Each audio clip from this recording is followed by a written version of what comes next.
The words hit me like a physical blow, cutting through the warm summer air of my brother's backyard barbecue. Sarah's just a mom, David.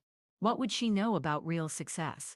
Michael's laugh was casual, dismissive, as if I weren't standing 3 feet away holding his youngest daughter on my hip. 27 years of sisterhood evaporated in that single, careless sentence. My name is Sarah Elizabeth Chen, and at 42 I had thought I knew exactly who I was in this world. I lived in a modest colonial in Westfield, New Jersey, where I had raised my 2 children, Emma, now 19 and studying pre-med at Columbia, and Jake, 17 and headed to MIT in the fall. For the past 15 years, people had known me primarily as Emma and Jake's mom, and I had worn that title with quiet pride.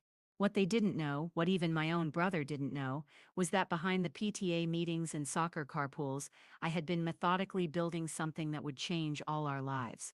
The barbecue continued around me, the sound of children splashing in the pool and adults laughing over beer creating a soundtrack to my humiliation. Michael was holding court near the grill, regaling his business partner David with stories of his recent promotion to regional sales manager. I watched my brother, 3 years younger than me, the baby who had cried in my arms when our father left, the teenager I had tutored through calculus, the young man whose college applications I had helped edit, dismiss me as if I were furniture. Sarah's got her hands full with domestic stuff, he continued, flipping burgers with theatrical flair. She's never really understood the pressure of real work, you know. Supporting a family, making the big decisions. That's man's work. David shifted uncomfortably, glancing at me. Doesn't Sarah work too? Part-time bookkeeping. Michael waved dismissively. Pin money stuff. Nothing like supporting a whole family on your shoulders. I set down his daughter, my niece Lily, who had been chattering excitedly about her upcoming dance recital, and walked inside the house. In the quiet of Michael's kitchen, surrounded by the granite countertops and stainless steel appliances that his wife Jennifer had chosen, I allowed myself to feel the full weight of what had just happened. My hands trembled as I reached for a glass of water, and I caught my reflection in the brushed steel of the refrigerator. The woman looking back at me appeared smaller somehow, diminished. But appearances, as I had learned over the past 15 years, could be profoundly deceiving. The truth was, I hadn't done part-time bookkeeping since Emma was in elementary school. What I had done was far more complex, far more lucrative, and far more demanding than anything Michael had ever attempted. While he saw me dropping kids at school and volunteering at bake sales, I was building an empire from my home office, one careful investment at a time. It had started innocently enough.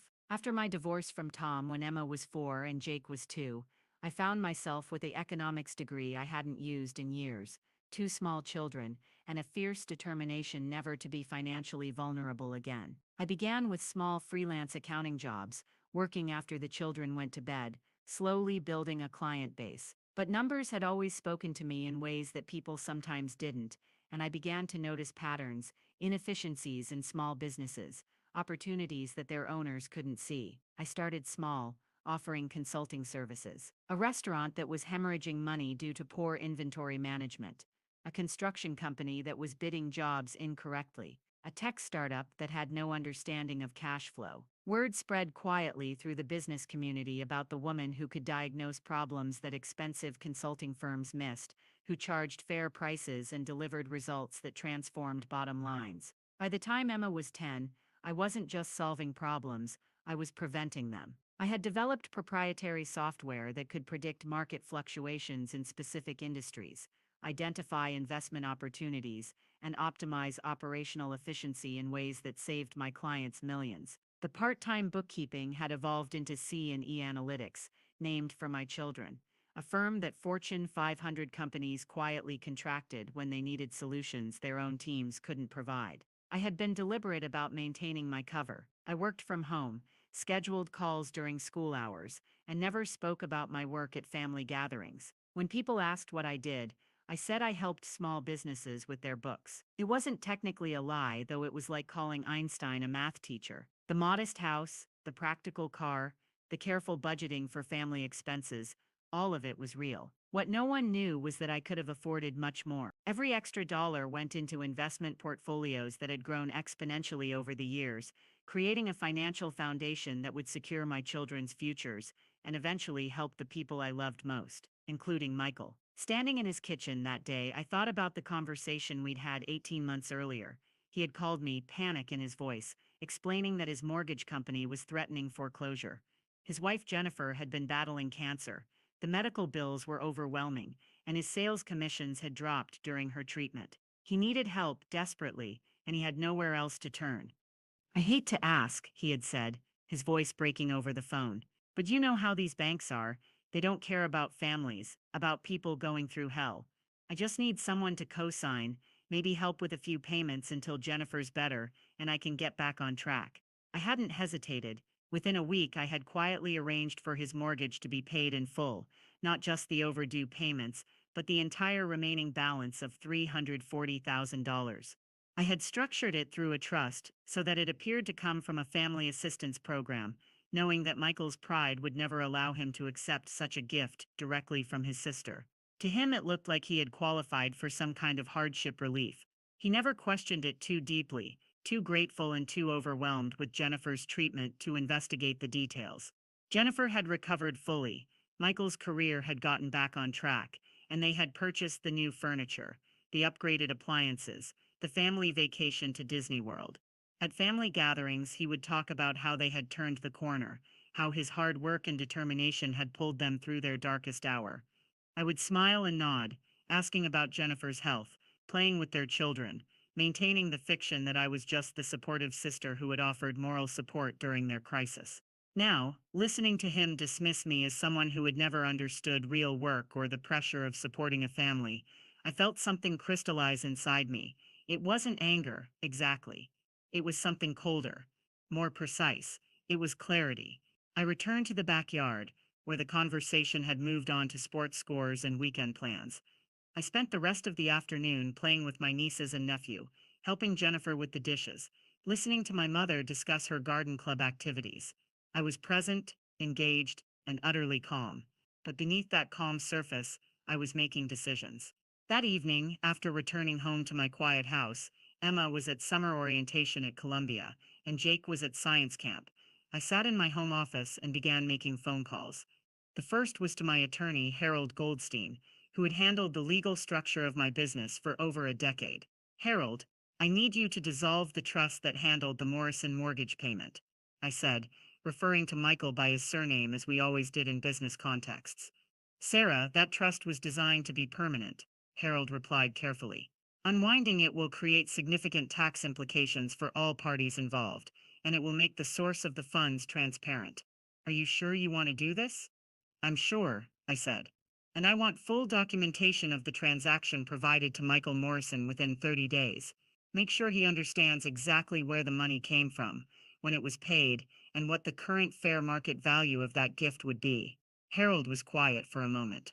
Sarah, you've been my client for a long time. This is going to create family complications. Are you prepared for that? I'm prepared for honesty, I replied. For the first time in years, I'm prepared for complete honesty. The next call was to my business manager, Patricia Wong, who had been helping me transition more of my direct client work to a team of analysts I had been training. Patricia, I want to accelerate the transition plan we discussed. I'm ready to step back from the day-to-day consulting and focus on the investment side of the business. Can we have a press release ready announcing the expansion of C and E analytics by the end of the month? Sarah, are you sure? We talked about doing this gradually over the next year. The publicity alone from announcing your client roster is going to change your profile significantly. You won't be able to maintain your privacy anymore. I don't want to maintain my privacy anymore, I said. I want to maintain my integrity. The third call was the most difficult.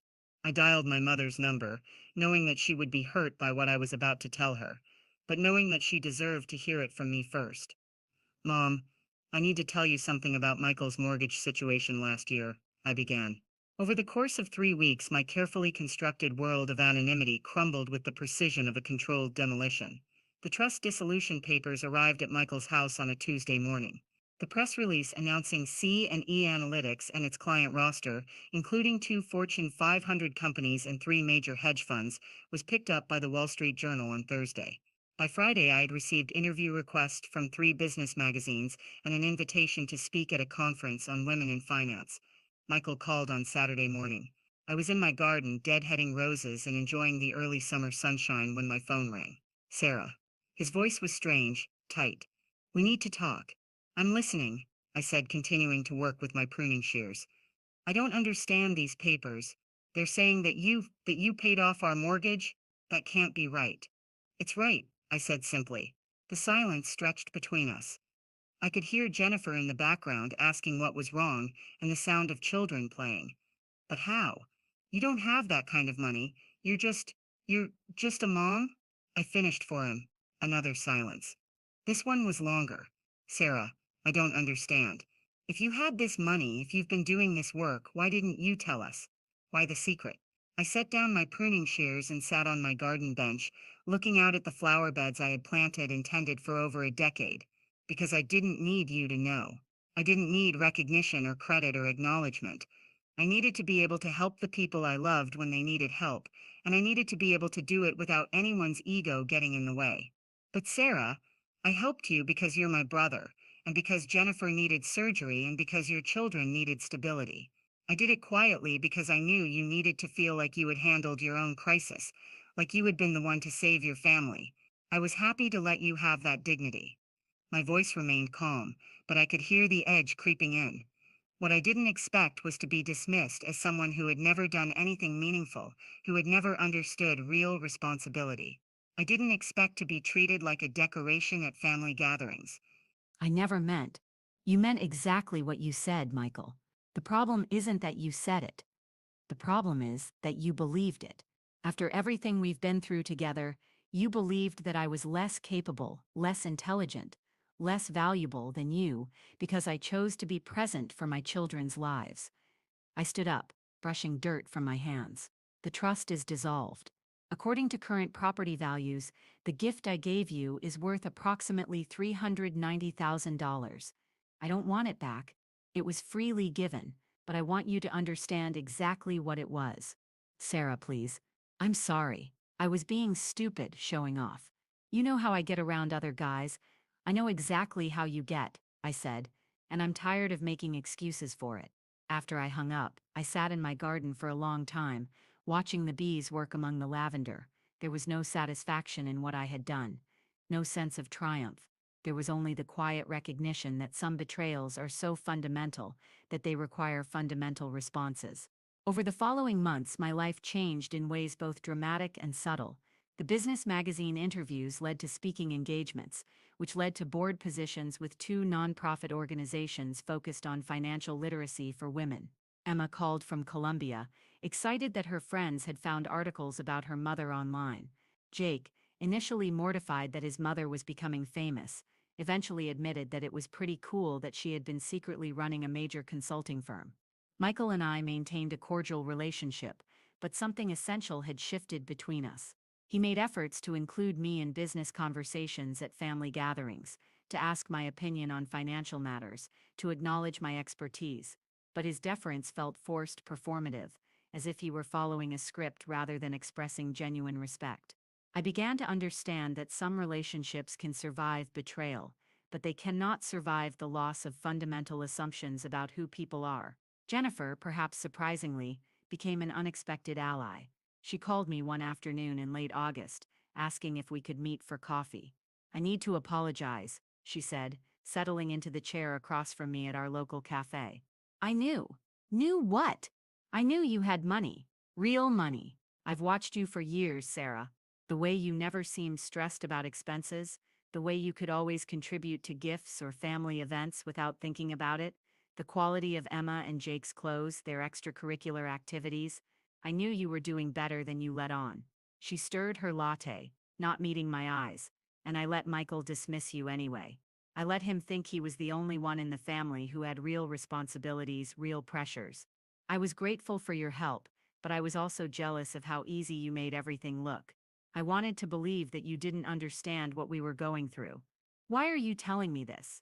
Because what Michael said at the barbecue was cruel, but it wasn't just his cruelty, it was mine too.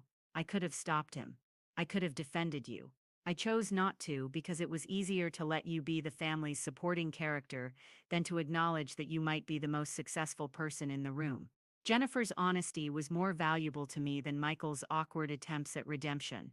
It confirmed what I had begun to suspect, that my invisibility had been as much about other people's needs as it had been about my own choices. By December, C&Elitites had grown to employ 12 full-time analysts and had opened a satellite office in Manhattan. I was profiled in Forbes as one of the women to watch in financial consulting. Emma was thriving at Columbia and Jake had been accepted early admission to MIT. I had begun dating again, tentatively, carefully, a widowed professor of economics at Princeton who appreciated both my mind and my independence. The holidays that year were different. I hosted Christmas Eve dinner for the first time in decades, not because I was the family's designated organizer, but because I wanted to. Michael and Jennifer came with their children, as did my mother and my aunt. Emma was home from college, full of stories about her classes and her internship plans. Jake was deep into his senior year projects, excited about starting college. After dinner, Michael found me in the kitchen as I was wrapping leftovers. "Sarah," he said, "I've been thinking about what I said last summer, about what I believed about you." I continued working, not responding immediately. I think I needed to believe that what you did wasn't real work, wasn't real success, because if it was, then what did that make me? If my little sister was more successful than me while raising kids alone, what did that say about my own achievements? I looked at him then, really looked at him. He had gained weight over the past year, and there were new lines around his eyes. The stress of maintaining his self-image had taken its toll. "It doesn't have to say anything about your achievements, Michael. Your success and mine aren't in competition with each other. But they are, aren't they? In my head, they always have been. Ever since we were kids, I felt like I had to prove I was worth as much as you were. You were smarter, more organized, more responsible. I was the charming one, the social one, the one who could sell anything to anyone. I built my identity around being different from you." He leaned against the counter, looking exhausted. "When I found out what you had really been doing all these years, it destroyed something in me. Everything I thought I knew about myself, about our family, about success, it all fell apart." "Michael, let me finish," he said. "I've been in therapy." Jennifer insisted after the mortgage thing came out, "and I've realized that I didn't just dismiss you because I thought you were just a mom. I dismissed you because I needed you to be just a mom. If you were anything more than that, then I had to confront the fact that I had never really tried to understand who you were. I stopped wrapping leftovers and faced him fully. And now I'm trying to figure out how to be your brother without needing you to be smaller than you are." It wasn't an apology exactly, it was something more complex and more honest. It was acknowledgement without expectation of forgiveness, recognition without a request for return to the status quo. "That's going to be hard work," I said finally. "Yeah," he agreed. "It is." We stood there in my kitchen. Two middle-aged siblings trying to rebuild a relationship that had been built on false premises from the beginning. It wasn't dramatic or emotional. It was just two people being honest with each other, perhaps for the first time in their adult lives. That night, after everyone had gone home and the dishes were done, I sat in my living room with a cup of tea, looking at the Christmas tree Emma and Jake had decorated with ornaments collected over their lifetimes. There were handmade ones from elementary school, sophisticated ones from their teenage years, and new ones from Emma's first semester at college. It was a visual representation of time passing, of children growing, of a family evolving. I thought about the woman I had been a year earlier, content to be invisible, happy to be underestimated. I thought about the moment in Michael's backyard when that contentment had shattered, revealing something I hadn't known was there, a deep need to be seen for who I really was, not who it was convenient for others to believe I was. The revenge I had taken wasn't cold or cruel. It was simply the truth, presented without apology or explanation. I had not tried to hurt Michael or humiliate him.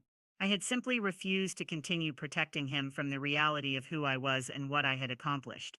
In the months that followed, I settled into my new life with the same methodical approach I had used to build my business. I joined a book club, not because I needed more social activities, but because I wanted to discuss ideas with people who didn't know me as anyone's mother or sister. I took up hiking, discovering that I loved the solitude and the physical challenge. I began writing a book about financial planning for single mothers, drawing on my own experience and the expertise I had developed over the years. Emma graduated from Columbia with honors and was accepted to medical school. Jake thrived at MIT, calling home excited about his engineering projects and his new friends. They were proud of me in ways that were new and surprising, not just for being their mother, but for being myself. Michael and I found our way to a different kind of relationship, one based on who we actually were rather than who we had thought we should be. He asked for my advice on business decisions, not as a performance of respect, but because he genuinely valued my insight. I learned to appreciate his social skills and his genuine warmth with people, qualities that had always been overshadowed by his need to prove himself. 2 years after that summer barbecue, I was invited to speak at a conference on women in business. The topic was hidden success, how society's assumptions limit women's recognition. As I stood at the podium looking out at an audience of several hundred professional women, I thought about how to begin. 2 years ago, I said, my brother called me just a mom at a family gathering. He wasn't trying to be cruel. He was simply expressing what he believed to be true about me, about my life, about my contributions to the world. The problem wasn't that he was wrong about my professional accomplishments, though he was. The problem was that I had allowed him to be wrong, had actively maintained his misconceptions because it seemed easier than challenging them. I paused, looking at the faces in the audience. Some were nodding, recognizing their own experiences in my words. The question I want to explore today isn't how we convince others to see us differently. It's how we decide to see ourselves clearly enough that others' misconceptions become impossible to maintain. After the speech, a woman approached me during the reception. She was in her early 50s, well dressed, with the confident posture of someone accustomed to boardrooms. Miss Chen, she said, I wanted to thank you for your talk. I've been the CFO of a mid-sized manufacturing company for 10 years, but at family gatherings, I'm still Tom's wife or the kid's mom. I've never challenged it because it seemed like such a small thing. It's not a small thing, I replied. It's the difference between being seen and being invisible. How do you handle it now? With your family? I considered the question. I tell the truth. Not aggressively, not defensively, just clearly and consistently. I let people make their own decisions about how to respond to that truth. She nodded thoughtfully. And if they can't handle the truth, then they can't handle you, I said. And that tells you something important about the relationship. As I drove home that evening, I reflected on how completely my life had changed and how much it had stayed the same. I still lived in the same house in Westfield, still tended the same garden, still made time for the same family gatherings. But I moved through these familiar spaces as a different person, one who no longer apologized for her success or minimized her accomplishments to make others comfortable. The betrayal I had experienced from Michael had been profound, but it had also been illuminating. It had shown me how much of my identity I had allowed to be shaped by other people's limitations, how much of my light I had hidden to avoid outshining others. The justice I had sought wasn't revenge in any dramatic sense. It was simply the justice of truth, the restoration of reality to relationships that had been built on fiction. I was no longer just a mom, though I remained, proudly and completely Emma and Jake's mother. I was no longer the invisible sister who solved problems from the shadows, though I continued to help my family when they needed it. I was Sarah Elizabeth Chen, successful businesswoman, financial expert, author, speaker, and woman who had learned that the most profound act of courage is sometimes simply being yourself, fully and without apology, regardless of how others choose to respond. The peace I found wasn't the peace of revenge satisfied or justice served. It was the deeper peace of alignment between who I was and how I lived, between my private accomplishments and my public presence, between my love for my family and my respect for myself. It was the peace that comes from refusing to be smaller than you are, not out of pride or anger, but out of a fundamental commitment to honesty. In the end, I had not sought to punish Michael for his words. I had simply chosen to stop protecting him from the consequences of his assumptions. The truth had been justice enough.